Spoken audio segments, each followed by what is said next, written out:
Bom dia, Ibabe que está aqui, Ibabe que está aí, de perto, de longe, presencial, online. Bom dia para todo mundo, graça e a paz de Jesus. Das histórias que tocam a nossa história, hoje eu quero lhes contar a história de Caim e Abel, que está registrada no capítulo 4 do livro do Gênesis. Gênesis é o livro dos começos, é o livro dos princípios, do início. E Gênesis, especialmente os primeiros 11 capítulos, narram a maneira como a tradição de Israel, a tradição bíblica, compreendeu o começo de tudo. De onde veio tudo isso? De onde veio a natureza que existe? De onde veio a árvore? De onde veio o mar? De onde veio a floresta? De onde veio a baleia? De onde veio o leão? De onde veio o ser humano? Como se relacionam as realidades existentes no mundo percebido? Qual a relação entre as realidades e qual a hierarquia de valores entre essas realidades? A árvore vale mais que o leão? O homem vale mais que a mulher? O homem livre vale mais do que o homem escravizado? O idoso vale mais que a criança vale mais que o idoso?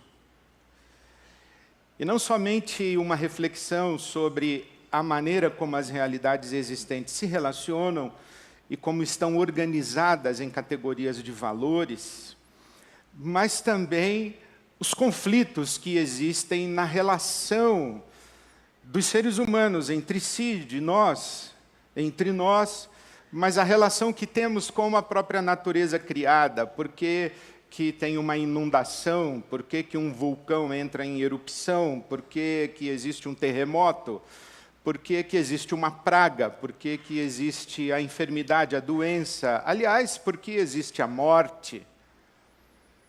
Todas essas reflexões, essas perguntas estão contidas no que nós chamamos na teologia de mitos fundantes. E o Gênesis é esse registro dos nossos mitos fundantes. Mito não no sentido de invenção, não no sentido de fantasia, mas de linguagem. Evidentemente que faz muito mais sentido compreendermos a narrativa do Gênesis como imaginativa, significativa. Uma narrativa de valores não é uma descrição científica e também não é uma descrição de fatos históricos necessariamente. Não significa que não tenham sido fatos históricos, mas também não faz tanta diferença se não foram fatos históricos, porque a intenção da narrativa bíblica não é fazer uma descrição científica do universo natural, também não é fazer uma descrição histórica dos processos da humanidade. Então, assim, lemos o livro do Gênesis. E lemos o livro do Gênesis como o registro de reflexão na tradição de Israel, especialmente quando em contato com outros mitos fundantes, os historiadores, os intérpretes bíblicos, os teólogos vão dizer, por exemplo, que o livro do Gênesis é um composto de duas grandes narrativas. A narrativa chamada javista e a narrativa chamada sacerdotal. Uma que foi realizada no século X a.C., e a outra, a narrativa sacerdotal, no século VII a.C., 700 anos antes de Cristo, logo depois que Israel experimentou o exílio na Babilônia, e em contato com todas as narrativas das origens, dos começos, dos inícios, e as narrativas explicativas da realidade do mundo, Israel também escreveu as suas narrativas. Nós cremos que são narrativas que foram orientadas por Deus, que foram inspiradas por Deus. Nós cremos na Bíblia Sagrada como a expressão da palavra de Deus, nós cremos assim, mas nós não podemos desconsiderar o processo histórico como esse texto chegou nas nossas mãos. Então imagine que alguém um dia olhou para a realidade e disse, bom, por que as coisas são do jeito que são e por que as coisas acontecem do jeito que acontecem? Uma das coisas muito conflitivas do nosso coração humano é a hostilidade, a violência, a competição, o assassinato. É conflitivo para nós porque é que pessoas que se amam tanto são capazes também de tanto se odiar. É conflitivo para nós porque é que a família, que é o lugar do acolhimento, do afeto, é o nosso berço de origem, é o nosso ambiente dos maiores amores, pode ser também o ambiente dos maiores ódios. De onde vem isso? Imagine que alguém olha e diz, o leão não mata leão, o cavalo não mata cavalo, o lobo não mata lobo, mas o ser humano mata ser humano. Nós somos a única espécie que mata a si mesma. Alguém perguntou, de onde veio isso? Por que é assim? Como que acontece assim? Como disse Hobbes, né, o homem é o lobo do homem. Por que nos tornamos lobos de nós mesmos? De onde vem o nosso impulso violento? De onde vem a nossa capacidade de matar? Como chegamos ao ponto de um filho matar a mãe? De um pai matar o filho? Do marido matar a esposa? Como chegamos ao ponto de crimes motivados por amor? Veja que contradição de termos. Assassinatos motivados por amor. Como chegamos a isso? Com todas essas perguntas, e acredito que muitas outras, chegamos à história de Caim e Abel. Dois irmãos, um mata o outro, assassina o outro, é um fratricídio. A primeira ação humana da primeira geração, filhos de Adão e Eva, Caim e Abel, é um crime de ódio. É um assassinato. A primeira geração fora do paraíso, do Éden, é um assassinato que ela produz. Como chegamos a isso? Então, vamos olhar a narrativa de Gênesis capítulo 4. Você sabe que é possível fazer várias leituras da Bíblia. Domingo passado, nós ouvimos René August e Lisa Harper nos ensinando que podemos fazer uma leitura decolonial da Bíblia. Uma leitura a partir de perspectivas fora do eixo eurocêntrico, fora da valoração de mundo do branco. Fazer uma leitura decolonial. Hoje, eu faço uma outra opção. Eu faço uma leitura que eu poderia chamar ou de existencial ou até de psicanalítica. Eu sou devedor aos raios de luz que a psicanálise lança para nós. Um dos livros mais interessantes que eu li é justamente esse, Ler a Bíblia depois de Freud. É complicado, mas é muito interessante. Então vamos ler Gênesis capítulo 4. Começa assim. Adão teve relações com Eva, sua mulher, e ela engravidou e deu à luz Caim. Disse ela, com o auxílio do Senhor tive um filho homem. Veja que já tem uma contaminação narrativa. Ainda bem que nasceu homem. Isso aqui tem muita cultura aqui presente já. A tradição de Israel, eles tinham um ditado rabínico que é muito posterior ao registro de Gênesis 4, em que um judeu orava da seguinte maneira: Deus, eu te agradeço porque não nasci mulher, não nasci cachorro e não nasci gentio. Pensa isso. Então veja como o narrador já coloca aqui uma sugestão de que, graças a Deus, o primeiro filho é homem. Mas também é interessante que Adão e Eva estão expulsos do paraíso, estão longe de Deus, num ato de disciplina divina para protegê-los, tendo entrado no caminho da rebelião, para que eles não comessem do fruto da árvore da vida. Então eles são expulsos do paraíso. Mas mesmo longe do paraíso, Eva tem a consciência de que Deus a ajudou. Então ela diz isso, ela não se sente abandonada por Deus, mesmo longe do paraíso. Com o auxílio do Senhor, tive um filho homem. Voltou a dar à luz, e desta vez a Abel, irmão de Caim. Abel tornou-se pastor de ovelhas e Caim agricultor. Caim é o primogênito, Abel é o filho mais novo. Passado algum tempo, Caim trouxe do fruto da terra uma oferta ao Senhor. Abel, por sua vez, trouxe as partes gordas das primeiras crias do seu rebanho. O Senhor aceitou com agrado Abel e sua oferta, mas não aceitou Caim e sua oferta. Por isso Caim se enfureceu e o seu rosto se transtornou. Por que razão Deus aceitou a oferta de Abel e não aceitou a oferta de Caim? Não existe explicação no texto.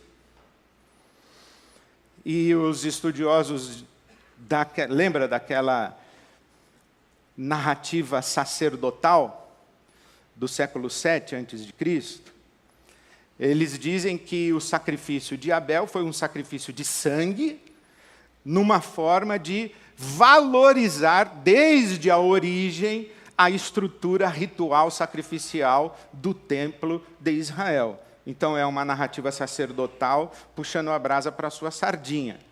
Mas o texto em si não diz por que Deus aceitou a oferta de Abel e não aceitou a oferta de Caim. Então vamos ficar aqui por enquanto. Vamos ficar aqui que o texto diz que surge um conflito entre dois irmãos. Aqui estão as raízes da rivalidade humana. E aqui estão as raízes do ódio.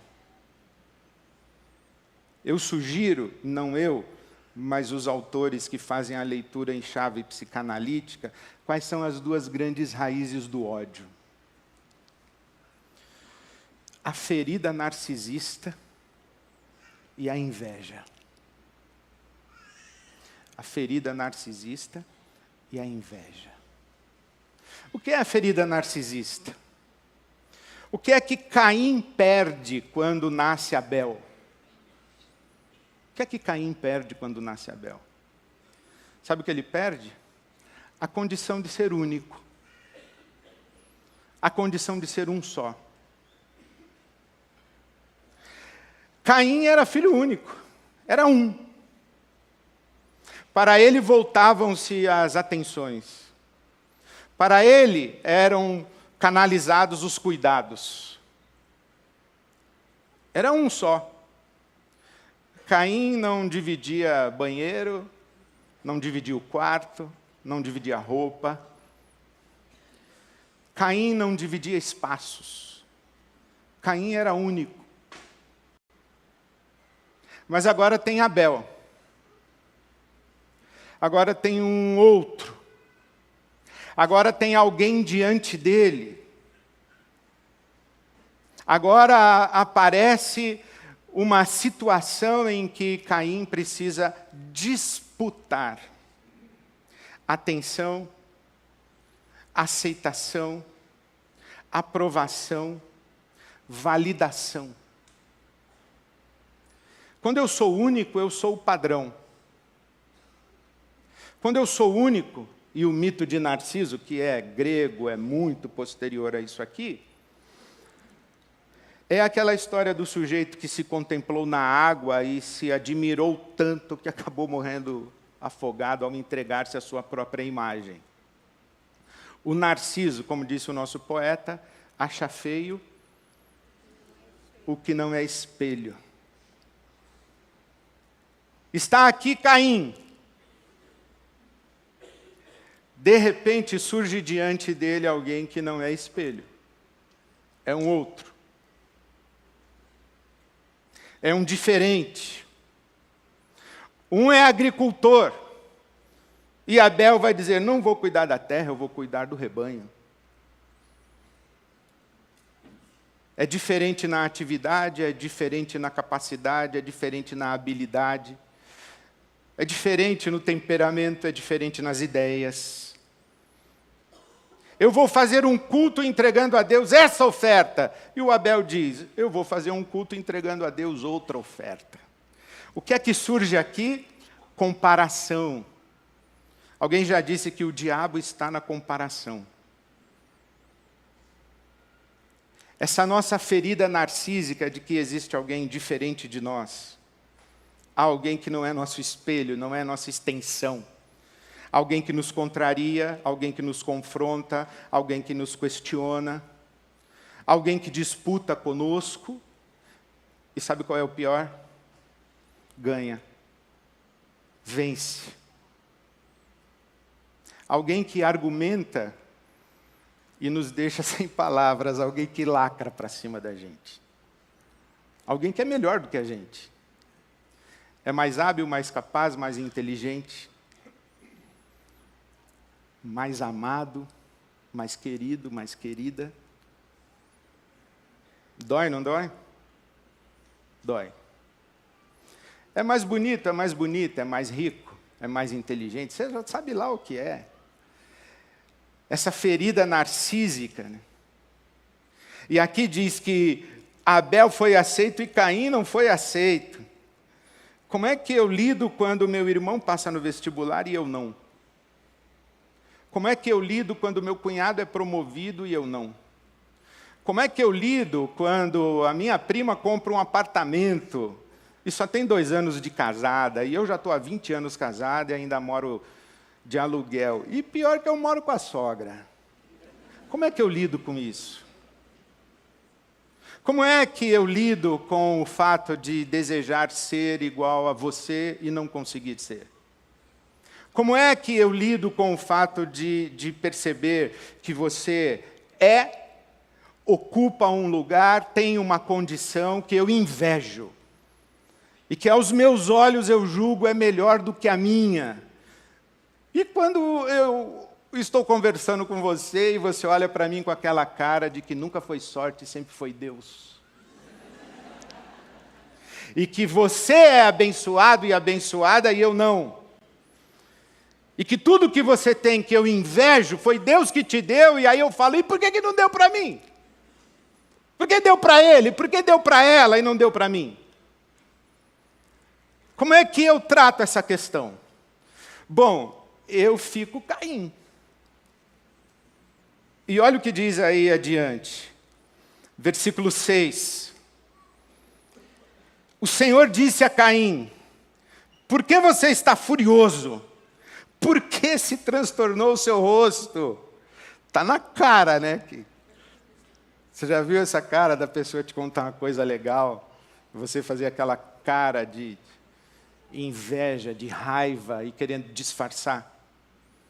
Aquele sorriso que ficou explícito. Cara de Caim. Você já teve cara de Caim? A pergunta é, você já viu alguém olhar para você com cara de Caim? Provavelmente você vai dizer, já. Mas a pergunta é, você já olhou para alguém com cara de Caim? Você já teve coração de Caim? Então Deus diz assim, por quê? Por que o seu rosto se transtornou? Se você fizer o bem, não será aceito? Se não o fizer, saiba que o pecado ameaça à porta. Ele deseja conquistá-lo, mas você deve dominá-lo. Disse, porém, Caim a seu irmão Abel, vamos para o campo. Quando estavam lá, Caim atacou seu irmão Abel e o matou. Como foi que Caim lidou com a sua ferida narcísica e a sua inveja? O seu sentimento de inferioridade, o seu sentimento de rejeição, o seu sentimento de injustiçado diante da vida, diante de Deus, diante do irmão, aos olhos do pai, da mãe, do irmão, sei lá do que, ele se sentiu menor, ele se sentiu menos. Como foi que ele lidou com isso? Ódio. Ódio e violência. Matou o irmão. Matou o irmão. E como temos lido Gênesis com essa declaração de que nós, seres humanos, fomos criados à imagem e semelhança de Deus, e nós somos a presença de Deus no mundo, onde se pode ver, qual é o tótem de Deus no mundo? Você, eu, a humanidade, nós somos o tótem de Deus. O que acontece na ação violenta de Caim é que ele fere radicalmente a imagem de Deus. Em Abel, porque ele faz a imagem de Deus desaparecer. Dissolve a imagem de Deus. Ele anula a imagem de Deus. Ele assassina a imagem de Deus. Ele diz, essa imagem de Deus aí, que não é espelho meu, eu não quero ver. Ela me confronta. Ela me diz alguma coisa a meu respeito que eu não gosto de ouvir. Ela me mostra alguma coisa ao meu respeito que eu não quero contemplar. Ela fala comigo coisas que eu quero negar em mim, eu não quero enxergar em mim. Então, o que eu faço com essa imagem que está diante de mim, dizendo, essa aqui é a imagem de Deus, olhe para ela e avalie você, o seu coração. Então, o que Caim faz? Destrói Abel. Então, ele fere de morte a imagem de Deus. Mas ele, ao ferir a imagem de Deus em Abel, fere de morte a imagem de Deus nele mesmo, Caim. E faz isso pelo menos de duas maneiras. A primeira é que ele sacrifica uma prerrogativa sagrada que Deus nos deu como seres humanos. A capacidade, a possibilidade de escolher. Deus interpela Caim dizendo, o pecado está na sua porta. E ele quer dominar você. Mas você deve conquistá-lo. Escolha. Decida. Está na sua mão. O que é que a gente faz quando dá errado e quando o mundo não funciona como nós queremos? A gente transfere. Não foi o que Adão fez? Quando Deus disse, Adão, o que rolou aí? O Adão disse o quê? Foi ela.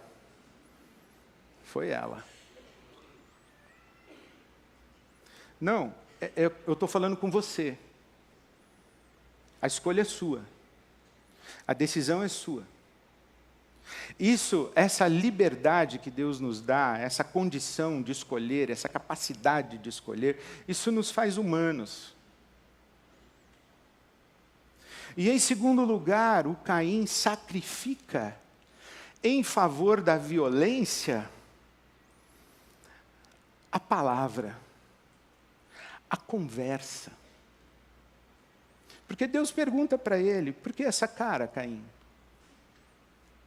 Por que o seu rosto se transtornou? Por quê? Fala comigo. Vamos conversar. Imagino Deus chamando Caim, falando, deita aqui no divã, Caim. Não precisa nem olhar para mim, olha para o teto. E fala. Fala. Fala o que está no seu coração. Elabora. Conversa. Não faça o caminho da violência, do grito, da agressão. Não destrua a imagem que está na sua frente, fazendo perguntas para você e te dizendo coisas que você não quer ouvir. Conversa com ela. Conversa com você mesmo. Assuma. Não é assim que a gente fala quando a gente entra numa treta? Por que você começou a gritar? Por que você está gritando? Nós estamos conversando. Ou a gente conversa, ou a gente se cala e adoece, ou a gente conversa, ou a gente grita, ou a gente conversa, ou a gente mata. Agride, destrói. Em outras palavras, ou a gente elabora, né? A linguagem é uma dádiva divina. Nós nomearmos o mundo foi a primeira coisa que Deus mandou Adão fazer. Dar nome aos animais. A vaca e o vácuo. Aí, não, o vácuo não ficou bom, boi, tá bom, tal. Dar nome. Dar nome não é dar nome. É classificar, é decodificar, é entender. É organizar, criar sentido. A linguagem é um dom divino. E Deus se aproxima do Caim com o semblante transtornado e começa a conversar com ele, mas ele não conversa. Eu fico pensando, Kenner, se ele não tivesse ido para o campo matar o Abel, se a gente não ia saber por que Deus rejeitou ele e aceitou o Abel. Porque Deus fala assim, por que está assim? Aí o Caim, porque você aceitou a oferta dele e não a minha. E Deus fala, sabe por que eu não acertei a sua? Aí a gente ia saber, mas essa conversa não teve. Porque em vez de conversar, ele resolveu matar. Ele trocou. Ele abriu mão do diálogo, da conversa, da palavra, em favor da violência assassina, fratricida. E aí alguém diz assim, se ele feriu a imagem de Deus nele mesmo, ele se desumanizou, se bestializou, agiu como um bicho. É verdade, ele agiu como um bicho, mas não se desumanizou, não. Não se desumanizou, sabe por quê? Porque não existe no mundo animal a possibilidade de escolha. O leão, ele não fica olhando assim para a presa, dizendo, tadinho desse coelhinho. Vou achar um outro. Eu também não estou nem com muita fome. O leão não entra nessa. O leão não escolhe, ele age por instinto. Leão não sofre assim tentação. Leão não passa por tentação. Quem passa por tentação é você, eu. O pecado fica na porta do leão, ele não quer nem saber, porque não é pecado. Deu mole, o leão come. Agora, para nós, seres humanos, deu mole, nem sempre a gente come. Por quê? Porque nós somos humanos. Nós escolhemos. Nós decidimos. Nós analisamos as circunstâncias de maneira valorativa.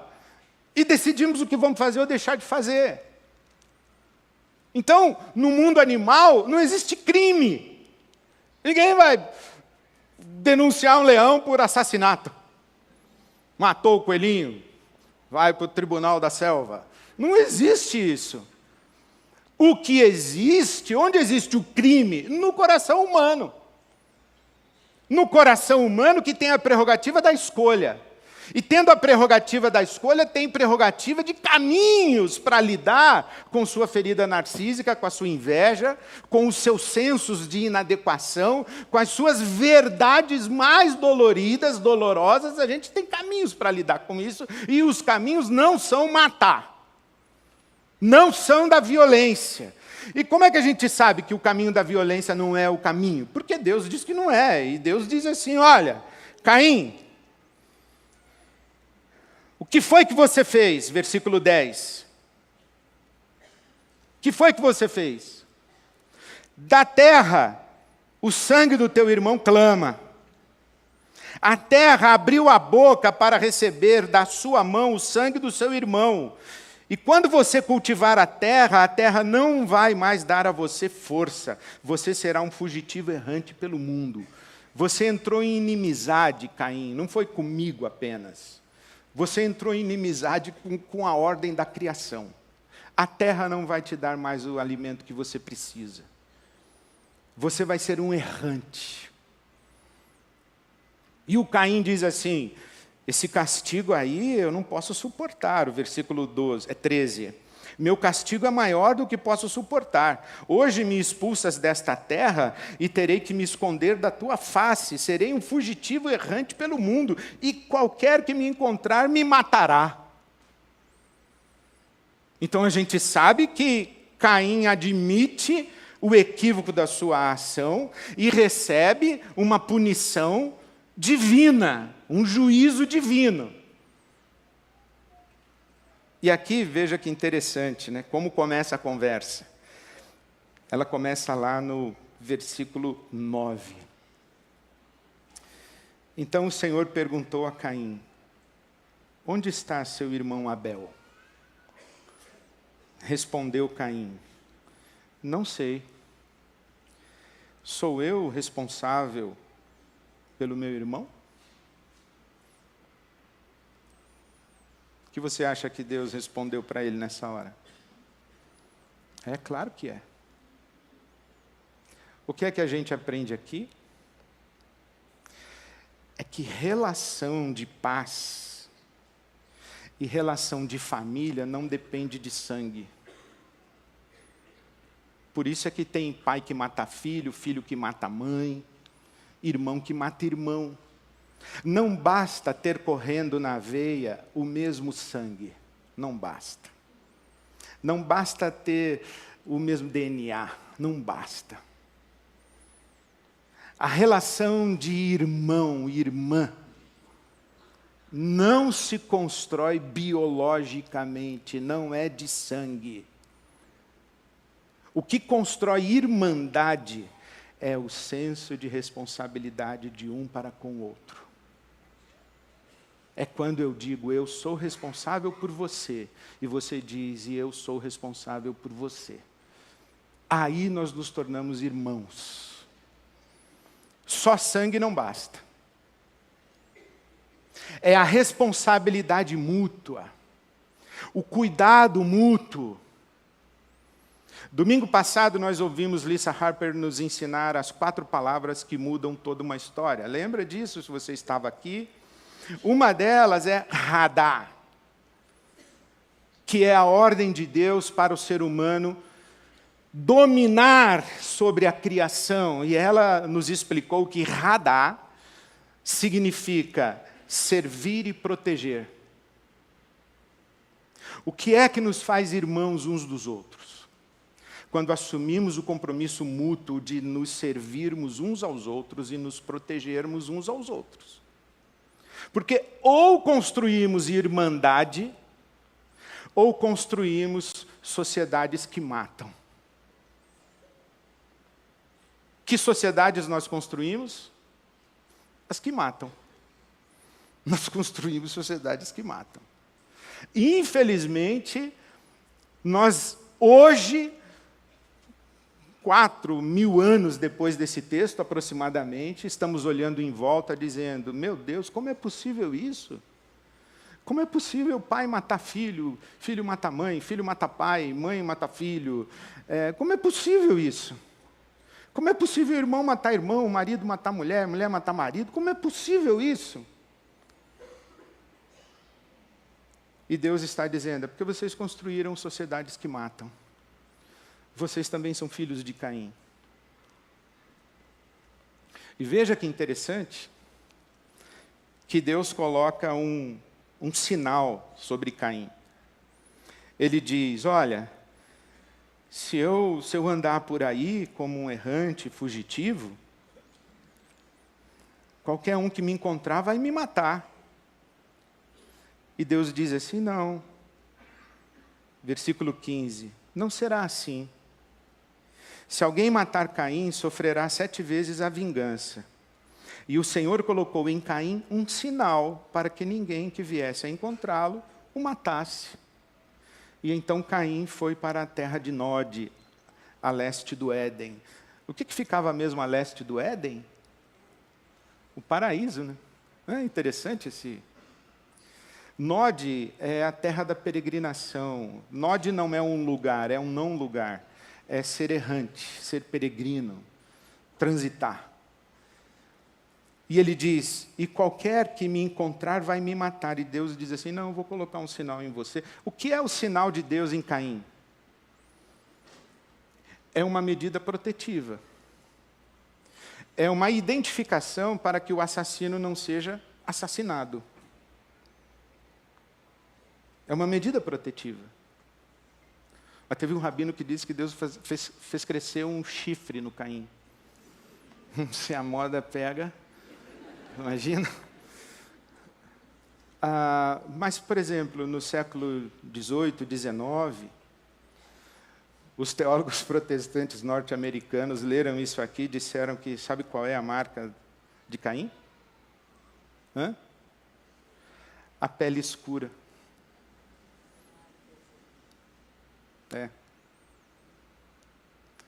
Os teólogos da Convenção Batista do Sul dos Estados Unidos disseram que a marca de Caim é a pele escura, justificando o tráfico de escravização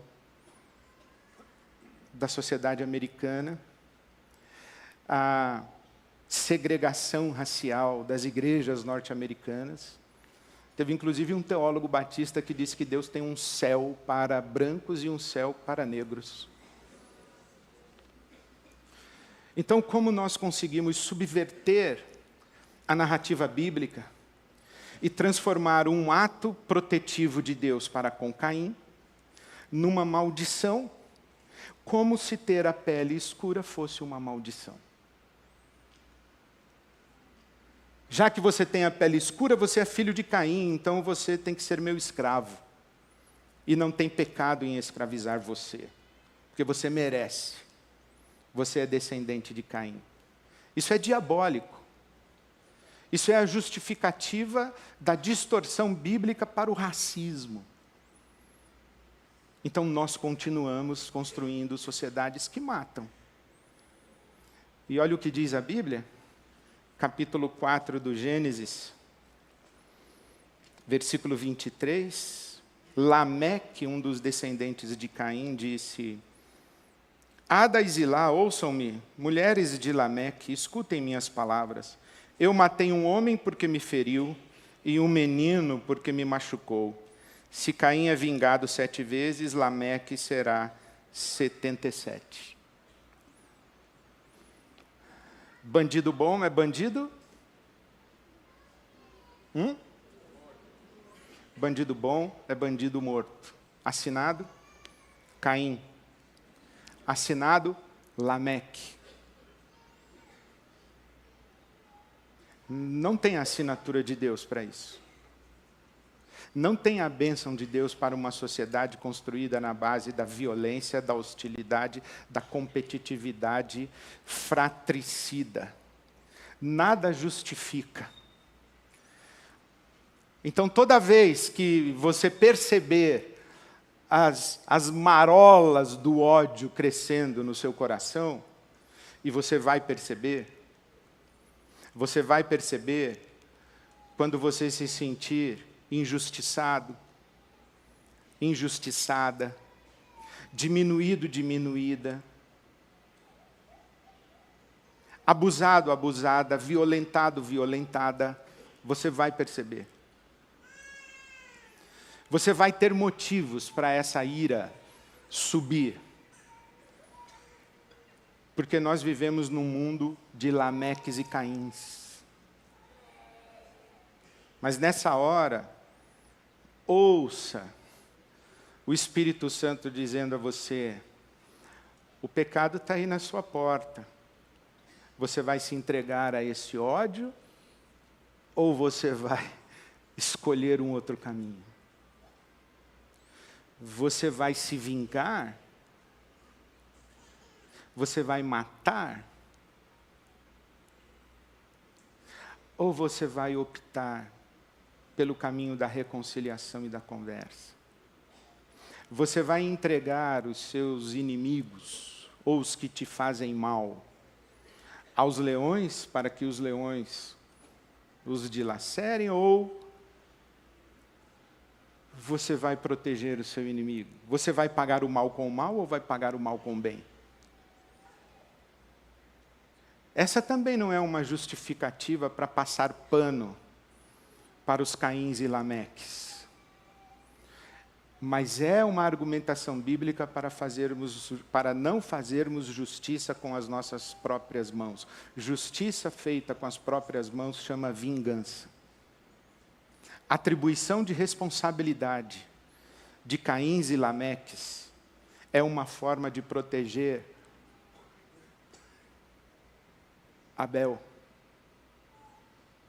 Os Abel mulheres, os Abel crianças, os Abel idosos, os Abel pobres. É atribuir responsabilidade. E dizer, Caim, Lameque, não é assim que se constrói mundo. E a maneira como vamos provar para você que não é assim que se constrói mundo, é que nós vamos tratar você com a dignidade com a qual você não nos tratou. Mas nós não vamos permitir que você continue sacrificando seus irmãos e as suas irmãs. Porque vamos tratá-los também com a dignidade que eles têm, pelo fato de terem sido criados à imagem e à semelhança de Deus. Não é simples fazer o caminho das histórias que nos são contadas, elas são viscerais. E a Bíblia é um livro de arquétipos. Nós somos ora Caim, ora Abel, ora Adão, ora Eva, quiçá, ora serpente. A Bíblia é um livro de arquétipos, mas a Bíblia aponta para nós os caminhos. Eu queria pedir a gentileza de que fosse projetada a canção que diz: todo mundo precisa de compaixão, precisa de graça, precisa... Como é que é? Pode projetar? E a gente reler o que a gente acabou de cantar, inclusive.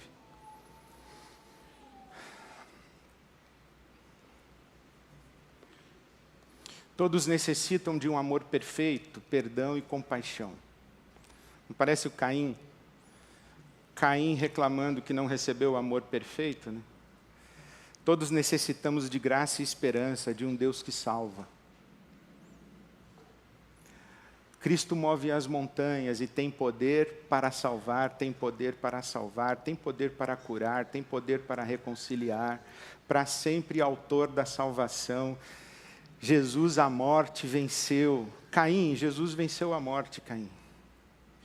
Ela venceu a morte aí no seu coração, Caim. Não mate.